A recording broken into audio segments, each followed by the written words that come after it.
Breaking చూస్తున్నాం. దండకారణ్యంలో మళ్ళీ కాల్పుల మోత మోగుతోంది. ఛత్తీస్గఢ్లోని అబూజ్మడ్ అటవీ ప్రాంతంలో ఎన్కౌంటర్ చోటు చేసుకుంది. 4 మావోయిస్టులు మృతి చెందినట్టుగా తెలుస్తోంది. భద్రతా బలగాలకు మావోయిస్టులకు మధ్య కాల్పులు కొనసాగుతున్నాయి. అబూజ్మడ్ అడవుల్లో మావోయిస్టులు సమావేశమయ్యారన్న సమాచారంతో కూంబింగ్ చేపట్టాయి భద్రతా బలగాలు. మావోయిస్టులను నలుమూలలా చుట్టుముట్టారు స్పెషల్ పార్టీ పోలీసులు. మావోయిస్టుల ఏరువేతే లక్ష్యంగా కేంద్రం అడుగులు వేసిన క్రమంలో కొద్ది రోజులుగా వరుసగా ఎన్కౌంటర్లు చోటు చేసుకుంటున్నాయి. మొన్నటి ఎన్కౌంటర్లో 29 మావోయిస్టులు మృతి చెందిన సంగతి తెలిసిందే. ఎన్నికల వేళ మావోయిస్టుల కదలికలపై కేంద్రం పూర్తిస్థాయి నిఘా పెట్టింది. ఈ నేపథ్యంలో దండకారణ్యంలో మళ్ళీ కాల్పులు చోటు చేసుకున్నాయి. కూంబింగ్ చేస్తున్న పోలీసులకు మావోయిస్టులు ఎదురుపడడంతో ఒక్కసారిగా కాల్పులు చోటు చేసుకున్నట్టుగా తెలుస్తోంది. ఈ కాల్పుల్లో 4 మావోయిస్టులు హతమైనట్టుగా తెలుస్తోంది. మొత్తం మీద అబూజ్మడ్ అడవుల్లో మావోయిస్టులు సమాచారాన్ని పసిగట్టిన కూంబింగ్ పోలీసులు మావోయిస్టులను మట్టుబెట్టినట్టుగా తెలుస్తోంది. భద్రతా బలగాలకు మావోయిస్టులకు మధ్య ఇంకా కాల్పులు కొనసాగుతున్నట్టుగా తెలుస్తుంది. ఎస్, మా ప్రతినిధి ఉదయ్ ఛత్తీస్గఢ్ తెలంగాణ బార్డర్ నుంచి ప్రస్తుతం లైవ్లో అందుబాటులో ఉన్నారు. ఉదయ్, దండకారణ్యంలో మళ్ళీ కాల్పుల మోత మోగుతున్నట్టుగా తెలుస్తుంది. మళ్ళీ ఎన్కౌంటర్ చోటు చేసుకున్నట్టుగా తెలుస్తుంది. ఈ ఎన్కౌంటర్కి సంబంధించినటువంటి తాజా అప్డేట్స్ ఏంటి?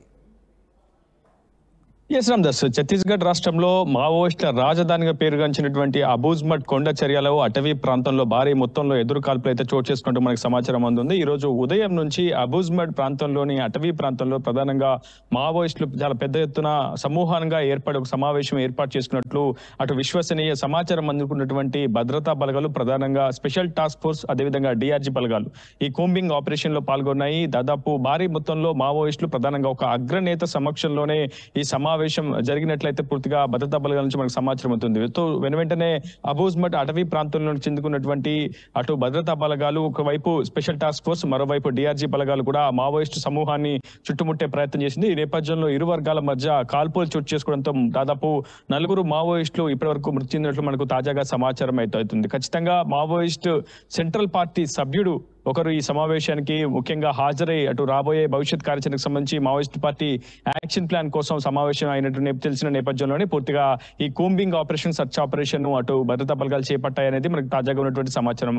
ప్రజెంట్ నారాయణపూర్ జిల్లా ఎస్పీ ప్రభాత్ కుమార్ తో పాటు బస్తర్ ఐజీ సుందర్ రాజు పూర్తిగా ఈ ఆపరేషన్ అయితే పూర్తి స్థాయిలో నిర్వహిస్తున్నారని చెప్పుకోవాలి. ప్రస్తుతం వారి నుంచి అందుతున్న సమాచారం ప్రకారం ఈ రోజు ఉదయం ఇరు వర్గాల మధ్య కాల్పులు జరిగాయి. కాల్పుల్లో దాదాపు 4 మావోయిస్టులు మృతి చెందినట్లయితే సమాచారం అవుతుంది. ఇప్పటి వరకు ఒక మావోయిస్టు మృతదేహాన్ని అయితే స్వాధీనం చేసుకున్నారు. కొంత మందుగుడ్డి సామాగ్రిని కూడా, అదేవిధంగా కొన్ని మారణాయుధాలను కూడా ఇప్పటికే స్వాధీనం చేసుకున్నారు. అందులో కొన్ని గన్స్ కూడా ఉన్నాయి. సో వరుస ఎన్కౌంటర్ నేపథ్యంలో ప్రధానంగా దండకారణ్యం మొత్తం కూడా చాలా పెద్ద ఎత్తున ఒక అలజడి అయితే రేగుతుందని చెప్పుకోవాలి. అయితే మావోయిస్టు కేంద్ర కమిటీకి కావచ్చు, మావోయిస్టు సెంటర్ గా అబూజ్మడ్ అనేది చాలా పెద్ద ఎత్తున పేరుగాంచింది. అదే ఒక సేఫ్ జోన్ గా మావోయిస్టులు పరిగణిస్తుంటారు. అక్కడంతా కూడా దాదాపు 4000 చదరపు కిలోమీటర్ల వైశాల్యంలో ఉండేటువంటి కొండ చర్యలు, దట్టమైన అభయారణ్యంతో కూడి ఉన్నటువంటి అబూజ్మడ్ కొండ చర్యల్లో ఉన్నటువంటి మావోయిస్టు దళాలను కావచ్చు, పిఎల్జీ బలాలను కావచ్చు, మావోయిస్టు అగ్రనేతలు అక్కడ చేరడం అయితే పూర్తిగా అసాధ్యమని చెప్పుకోవాలి. ప్రస్తుతం దాదాపు కొన్ని వేల మంది బలగాలు ప్రస్తుతం అబూజ్మడ్ ను జల్లెడ పడుతున్నాయని చెప్పుకోవాలి. అందులో భాగంగా ఈ రోజు ఉదయం జరిగినటువంటి కాల్పుల్లో 4 మావోయిస్టులు అయితే మృతి చెందారు. ఈ ఆపరేషన్స్ ఇంకా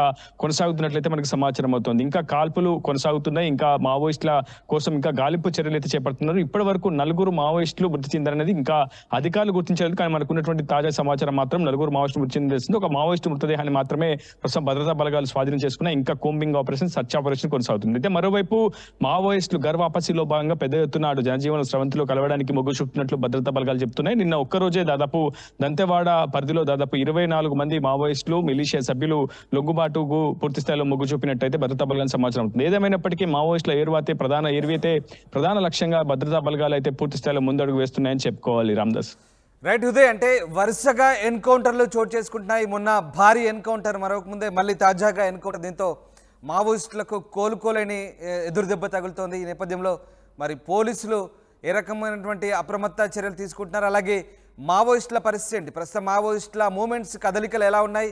ఏ రకమైనటువంటి సమాచారం ఉంటుంది?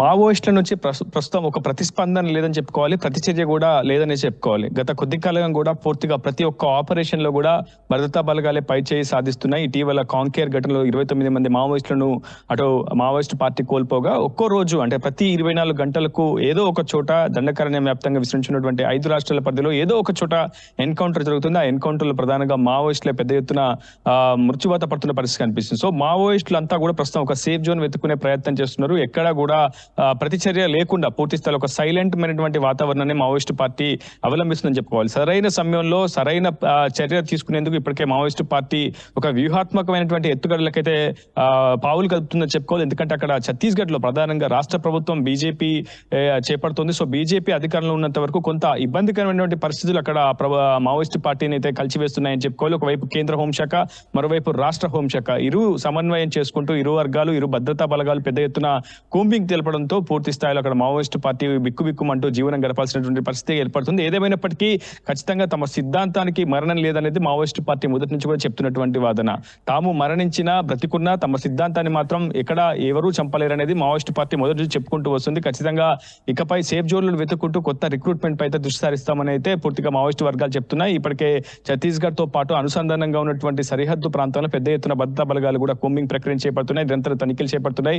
ఏ క్షణం ఏ పరిస్థితి ఎదురైనా సరే సమర్థవంతంగా ఎదుర్కొనేందుకైతే అటు భద్రతా బలగాలు సంసిద్ధంగానే ఉన్నాయని చెప్పుకోవాలి. Ramdas. Right, thanks for the update Uday. ఇది మొత్తం మీద దండకారణ్యంలో మళ్ళీ కాల్పుల మూత కొనసాగుతుంది. ఛత్తీస్గఢ్లోని అబూజ్మడ్ అటవీ ప్రాంతంలో మళ్ళీ ఎన్కౌంటర్ జరిగింది. 4 మావోయిస్టులు మృతి చెందారు. భద్రతా బలగాలకు మావోయిస్టులకు మధ్య ఇంకా కాల్పులు కొనసాగుతున్నాయి. అబూజ్మడ్ అడవుల్లో మావోయిస్టులు సమావేశమయ్యారన్న పక్కా సమాచారంతో భద్రతా బలగాలు కోంబింగ్ చేపట్టాయి. మావోయిస్టులు ఎదురుపడంతో కాల్పులు చోటు చేసుకున్నట్టుగా తెలుస్తోంది. ఈ నేపథ్యంలో మరో ఎన్కౌంటర్ చోటు చేసుకుంది. ఈ ఎన్కౌంటర్లో 4 మావోయిస్టులు మృతి చెందినట్టుగా తెలుస్తోంది.